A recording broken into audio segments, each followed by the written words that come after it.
కాబట్టి ఈ రోజున వాక్యం ద్వారా ప్రభువు మనందరితో మాట్లాడుతున్నమాట, మనము ఏ రీతిగా చూసిన నీతిమంతులమో కాదట.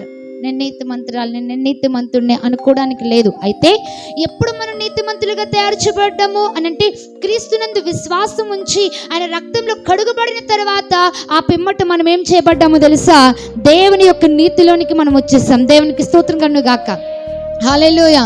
ఇప్పుడు దేవుని నీతిలోనికి వచ్చిన వారితోనే దేవుడు మాట్లాడుతున్నాడు. ఈ నీతిని ధరించుకోవాలట, ఒక కవచముగా, అంటే ఒక మైమరువుగా ఏం చేయాలట?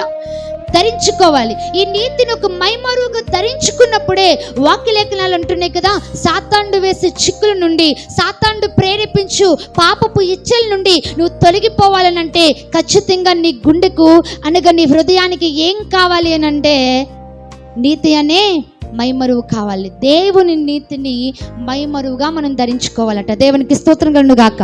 హల్లెలూయా. ఎవరి నీతిని చెప్పండి?